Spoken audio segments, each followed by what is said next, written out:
नमस्कार, खबर समय जगत में आपका स्वागत है। मैं हूं आपके साथ जितेंद्र जैन। आइए नजर डालते हैं आज की कुछ ताजा तरीन खबरों पर। गुना हवाई अड्डे पर आयोजित प्रेस वार्ता में बोले दिग्विजय सिंह, भाजपा पहले हिंदू मुसलमानों को बांटती थी, अब हिंदुओं को आपस में बांटने का काम कर रही है। साथ ही राजस्थान कांग्रेस सरकार के डिप्टी सीएम सचिन पायलट भी वार्ता में सम्मिलित हुए। गुना में लगभग एक दिवसीय दौरे पर रहे पूर्व मुख्यमंत्री दिग्विजय सिंह सभी विधानसभाओं में सभा करने के पश्चात आज सुबह वार्ता में सभी पत्रकारों से रूबरू हुए। वार्ता में दिग्विजय सिंह भाजपा सरकार पर जमकर बरसे। सरकार गिराने में अहम भूमिका निभाने वाले सिंधिया को भी आड़े हाथों लिया। राजस्थान कांग्रेस सरकार के डिप्टी सीएम ने वार्ता में कुछ समय बाद अपना स्थान ग्रहण किया। आते ही पत्रकारों के सवालों के जवाब में भाजपा की डबल इंजन की सरकार फेल होने की बात कही। कांग्रेस के वरिष्ठ नेता ने कर्नाटक, हिमाचल का उदाहरण देते हुए बताया कि हमारी कांग्रेस सरकार प्रचंड बहुमत से मध्य प्रदेश, छत्तीसगढ़ और राजस्थान में आ रही है, क्योंकि जिस तरह से राजस्थान में एक बार भाजपा तो अगली बार कांग्रेस की सरकार बनने का जो सिलसिला चला रहा था, उसको इस बार जनता ने तोड़ने का मन बना लिया है। अब लोगों के जुबान पर एक ही नारा है, अब की बार फिर कांग्रेस सरकार।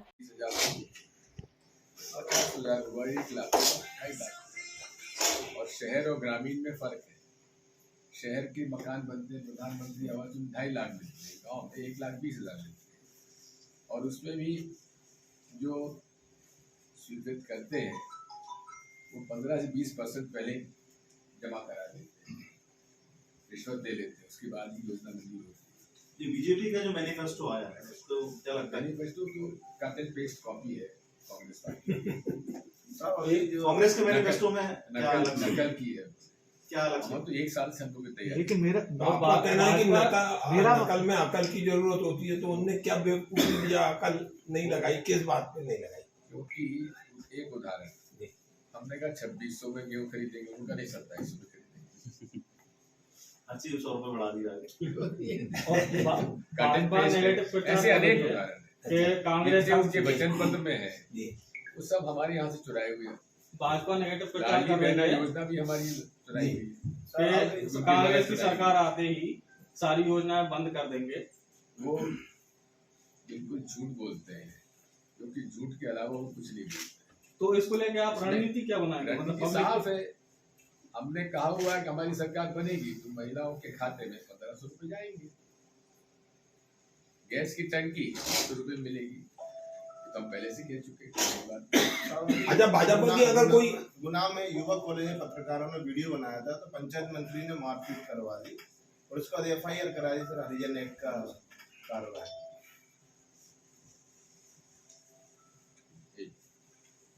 हेलो, हाँ बता बेटा। हाँ, कल तुम्हारा सेफ्टी जाऊंगा, तुम तो अपना काम करना। नहीं, पिछले में तो वहाँ बैठने आ रहा था, आ जाऊंगा। तू तो अपना काम करना बेटा, आखिरी दे दे, तू तो अपना काम करना। जी सर, वो युवा कॉलेज में पत्रकारों ने वीडियो बनाया महिला। क्या करेंगे बताइए? आप लोग तो आप कांग्रेस में हो तो क्या करोगे? जाके किसी को मारे ठोके? तो उसका प्रदर्शन करें, विरोध करेंगे। विरोध कर चुके, कह चुके, नोटिस दे चुके, अगर कोई नहीं कर रहा क्या किया? विपक्ष पे इतने मुद्दे फिर भी मुद्दा नहीं उठा रहा, भ्रष्टाचार को लेकर। अच्छा, देश में कौन मुद्दा उठा रहा है भ्रष्टाचार का, जरा बताइए। आप उठा रहे हैं, हम उठा रहे हैं? आप उठा रहे हैं, लेकिन उसका प्रदर्शन प्रॉपर नहीं होगा। और कैसे होता है? मोदी डंडे खाए, जेल गए, केस बने हम पर, इसके अलावा और क्या हो सकता है? मोदी काल में तो मोदी का शासन रहा, इसमें इंटरनेशनल लेवल पे कूटनीतिक काम कितने सफल हुए भारत? एक बात बता कि अंतोगत्वा देश की विदेश नीति वही है जो पंडित जवाहरलाल नेहरू ने सन 47 से भारत के में चलाई थी, और आज भी उसी रास्ते पर हम लोग चल रहे हैं। हाँ, इजराइल और पैलेस्टाइन की जमीन को लेकर विवाद है, होमलैंड का विवाद है, इसको समन्वय और सामंजस्य से ही निपटाने की आवश्यकता है। युद्ध जो है सबके लिए नुकसानदेह होता है। और पहली बार हिंदुस्तान के प्रधानमंत्री ने इजराइल के प्रति अपनी खुलेआम पक्षधरता दिखाई, जो आज तक किसी भी इवन अटल जी ने। लेकिन ये भी अब पैलेस्टाइन की बात भी करने लगे हमारी भारत सरकार। भाजपा का आरोप रहता है कि जब कांग्रेस पार्टी सत्ता में आती है तो मुसलमानों का पक्ष लेती है। कभी कोई झगड़ा हो जाता है आपस में तो पुलिस को जो निर्देश देने होते हैं, मंत्री वगैरह जो भी हस्तक्षेप करते हैं, ये कौन कहता है? भाजपा की तरफ से मोबिलाइज हिंदुओं को जो भयभीत किया जाता है, उसमें मुख्य मुद्दा यही रहता है। इसके अलावा तो उनके पास है क्या? तो क्या ये तो कांग्रेस दिवालियापन है उनका, इसके अलावा उनके पास कुछ है ही नहीं।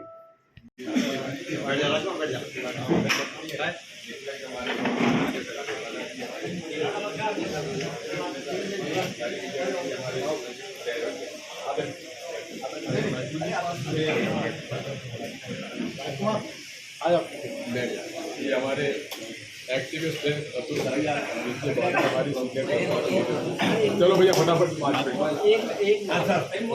अब राजस्थान से आगे राजस्थान में बहुत क्या चल रहा है? धमाका क्या चल रहा है? एक कोई लाल डायरी निकली है, पूरा टुकड़ों टुकड़ों के कई अरे कोई मुद्दा नहीं है। मुद्दा ये है कि इस बार पहली बार 3 दशक में राजस्थान के लोग इस परंपरा को तोड़ना चाहते हैं। एक बार भाजपा को मौका, एक बार कांग्रेस को। सब ने जो मेहनत की है, जो संकल्प किया है, उसका परिणाम ये है कि आज जनमानस हमारे पक्ष में है। और ये जो हवा चल रही है छत्तीसगढ़ में, मध्य प्रदेश में, राजस्थान में भी, तीनों राज्यों में पूर्ण बहुमत की सरकार कांग्रेस की बनेगी। और जो परिपाटी बनी हुई है राजस्थान में, रिवॉल्विंग डोर पॉलिसी, उसको खत्म करकर जनता एक बार पुनः कांग्रेस में अपना विश्वास व्यक्त करने जा रही है। इस बात ये इसलिए मैं बोल रहा हूँ, मैंने जो दौरे किए हैं, जो रिस्पॉन्स है, जो कार्यकर्ताओं का, मतदाताओं का जो रिव्यू मिला है, उसके आधार पर। दूसरा, भाजपा के अंदर जो उनका कैंपेन है, अब आज आखिरी कैंपेन मध्य प्रदेश में है। अब सारे तमाम नेता राजस्थान में डेरा, लेकिन कोई फर्क पड़ने वाला नहीं है, कोई एकदम कैंपेन में नहीं है। प्रधानमंत्री, गृह मंत्री, तमाम मुख्यमंत्री वहाँ पे आ रहे हैं, लेकिन पब्लिक में है जो रिस्पॉन्स नहीं मिल रहा है। इसलिए हम इतना आश्वस्त हैं कि हम लोग प्रचंड बहुमत से, बल्कि पिछली बार से ज़्यादा बहुमत देकर सरकार बनेंगे राजस्थान। जी, मध्य प्रदेश में आपके मित्र रहे ज्योतिरादित्य सिंधिया, उन्होंने मध्य प्रदेश में गवर्नमेंट गिराई 2019-20 में। तो ज्योतिरादित्य सिंधिया देवेंद्र सिंह जी गिरे चुके जी, मेरे पुत्र तो आज राजनीति हो रही है सिद्धांत की, मुद्दों की, जनता की। अब पब्लिक समझ गई है कि कौन सी विचारधारा, कौन सा दल हमारे पक्ष में। लगभग 2 दशक से भाजपा के शासन मध्य प्रदेश में है, और अब भी मैं समझता हूँ कि इतना समय देने के बाद 10 साल केंद्र में और 20 साल यहाँ पर जनता ऊब चुकी है। मोदी शाह भाजपा, गडकरी भाजपा और एक संघ भाजपा, 3 अलग है केंद्र में। कांग्रेस के कई नेताओं ने आरोप लगाया कि भाजपा चुनाव जीतने के लिए अपना आखिरी हथियार ध्रुवीकरण का मुद्दा आखिरी हथियार है नगद और शराब। पूरे प्रदेश में जो काली कमाई है वो अब निकल रही है। पूरे जो लोगों को खरीदा जा रहा है, और मैं आपके माध्यम से पूरे प्रदेश के मतदाता भाइयों बहनों से कहता हूँ कि अपना मत का अधिकार बेचना हराम है, पाप है, और इसका दंड ईश्वर देगा आपको। अगर आपने अपना महत्वपूर्ण बहुमूल्य वोट अगर आपने बेचा पैसे के लिए या शराब के लिए, ईश्वर आपको दंड देगा। लक्ष्मण सिंह जी ने परसों एक सौगंध खाई थी कि राम नाम की मैं सौगंध खाता हूँ कि इनको उखाड़ फेंकूंगा 2024 में, मोदी और शाह को। जिस प्रकार से कैंपेनिंग करने यहाँ पे लगातार आ रहा है, मुझे और जेडी को ये घेर रहे हैं, तो मैं इनको उखाड़ फेंकूंगा। वो इनके खिलाफ ही गुजरात से लेके पूरे भारतवर्ष में इसके खिलाफ प्रचार करते हैं। क्या तो आपको डाउट है कि ध्रुवीकरण नहीं होगा? ध्रुवीकरण, अब लोग बाग ध्रुवीकरण से ऊब गए।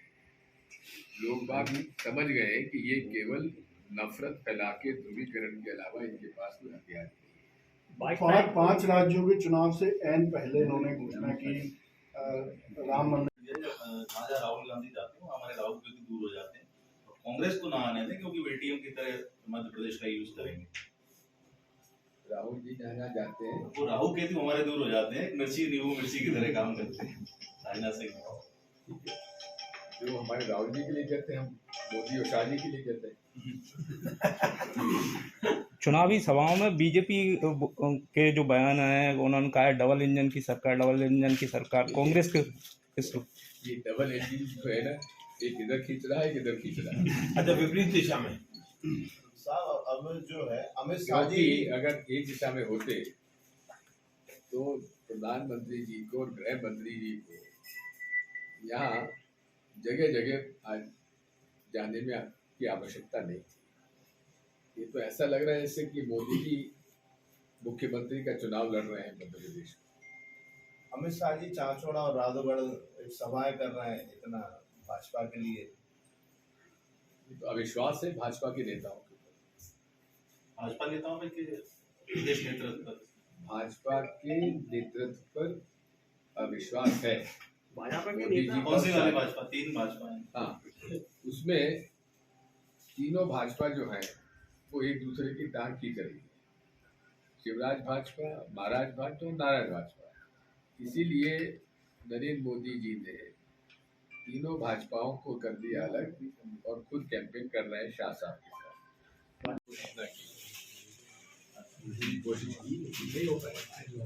एक आपकी सर्किट हाउस में उस समय बैठक तय हुई थी, तो उस बैठक में क्या इसी को लेके कोई बातचीत हुई थी आपकी और सिंधिया जी की सर्किट हाउस में? तो हो नहीं पाई थी, आप हो नहीं पाई थी। बजरंगगढ़ में रास्ते में बात ये है कि लोकसभा के चुनाव के नतीजों से वे बहुत ही ज्यादा आहत थे और उससे वो नहीं हो पाए। नरेंद्र सिंह तोमर के बेटे का वीडियो वायरल हो रहा है। एक नहीं, दो हो गए। तीसरा भी हुआ जो उनके जो व्यक्ति था जिसने वो सब रिकॉर्डिंग की थी, वो भी सुना मैंने जी। तो उसका इस विधानसभा चुनाव में क्या तो बात ये, पहली बात ये कि वायरल कर कौन रहा है, ये भी एक नहीं, उसने खोज का विषय है। जिसने वायरल किया उसने अपना नाम उजागर कर दिया। नहीं, वो तो नहीं है, है, लेकिन इसके पीछे कौन राजनीतिक शक्तियां हैं जो करवा रही हैं। नरेंद्र जी का कहना है विपक्ष ये कर रहा है चुनावी उन्हें मात देने हाँ, भाजपा का विपक्ष। पूरा 10,000 करोड़ का मामला होता है। तो तीन कौन भाजपा है ना? तारीखों से कुछ समय पहले क्या राम जी के भाजपा के हो गए? नहीं, वो कहते हैं कि ये रोक रहे थे और तिथि नहीं बताने की बार बार आरोप लगा रहे थे, लेकिन अब तिथि भी बता रहे हैं। और ना कांग्रेस ने रोका, ना कांग्रेस भगवान राम के कोई हमारा कोई ईश्वर है, प्रभु हमारे आस्था के देव है। और पहले इन्होंने हिंदू मुसलमानों को बांटा, अब हिंदुओं को बांट रहे हैं। ये तो फूट डालो राज करो की राजनीति इनके लिए है, लेकिन जनता समझ चुकी है।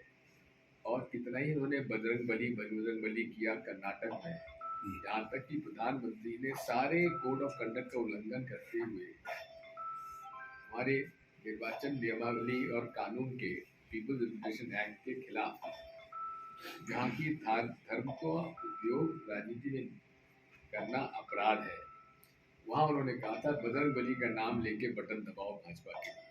इससे बड़ा उल्लंघन और क्या हो सकता है? लेकिन चुनाव आयोग ने उनको नोटिस तक नहीं दिया। तो ये कांग्रेस क्या कर, जो गुटबाजी कांग्रेस में थी वो भाजपा में हो गई, गुटबाजी बची नहीं। भाजपा की भाजपा में चली गई। कहाँ चली गई गुटबाजी? गुटबाजी कहाँ चली गई? भाजपा भाजपा का अभी सिंधिया जी वो भमोरी विधानसभा में आए थे, तो वो कह रहे थे राय साहब मेरी ध्यान रखते हैं, मेरा चिंता ज्यादा करते हैं। आज से नहीं, शुरू से। जी, जो बिहार में जो सदन में देखने मिला, जिस प्रकार की गरिमा छंद की गई नीतीश कुमार जी के बयान के द्वारा, जो उन्होंने बयान दिया हमारे याद, उसको लेकर आपका क्या प्रतिक्रिया है? मैंने बयान सुना, सबने सुना, मैं नहीं सुन पाया। मैनेजमेंट आपका फेल है। ऐसा आपको यकीन मानो, लुम्बा जी बैठे हैं, जिस टाइम महाराज हारे थे, ये 3 लोग बैठे थे लक्ष्मीगंज के पूरा। कौन बैठे? लुम्बा जी थे, एक बेजू था और 2-3। बस और कोई नहीं। शिशु मंदिर वाले आप कहने का आशय क्या है? मेरा कहने का ये उनकी तुलना में आपका बूथ मैनेजमेंट बढ़ाया जा रहा है। आप देख लें, नेशनल लेवल पे आपका ऐलान है, लेकिन यहाँ सारी पार्टियां अलग अलग चुनाव लड़ रही हैं, आप भी ऐसा। मैं तो कह रहा हूँ कि आज ही कली हुई नाराजगी की आंधी लोग बात भाजपा को हराना चाहते हैं। आपने एक कल मंच से खुलासा किया था कि शिवराज सिंह के खिलाफ व्यापम की कार्रवाई होने की तैयारी थी और इसी के बाद तत्काल सरकार षड्यंत्र रच कर गिरा दी गई। निश्चित क्या था पूरा थोड़ा व्यापम के वो सारे केस जो खोल रहे थे, जहाँ पैसा लेने वाले पर तो उसका बचाव किया गया और पैसा देने वाले सब जेल चले गए। जबकि हरियाणा में ओम प्रकाश चौटाला जी के कुछ नियुक्तियाँ उन्होंने की थी, उसमें जिन्होंने पैसे दिए थे वो सरकारी गवाह बने और ओम प्रकाश चौटाला जी को जेल। यहाँ उल्टा हुआ, उससे कम से कम 100 गुना ज्यादा बड़ा व्यापक घोटाला हुआ। पैसे देने वाला अंदर चला गया, लेने वाला हुआ बाहर। कांग्रेस के टाइम पे दलित आदिवासियों को जमीनें बांटी गई, प्रधानमंत्री जी के माध्यम से अभी वर्तमान में मकान बांटे जा रहे हैं, लेकिन न्याय शुल्क देने के बाद भी कोई भी सरकार, राज्य सरकार हो चाहे केंद्र सरकार, जनता को न्याय देने के लिए तैयार नहीं है। क्या आगे कभी ऐसा व्यवस्था हो? बात यह है कि आवास के पट्टे हम गुना से खबर समय जगत के लिए ब्यूरो चीफ सौरभ जैन की report. For latest news, subscribe to our channel and press the bell icon.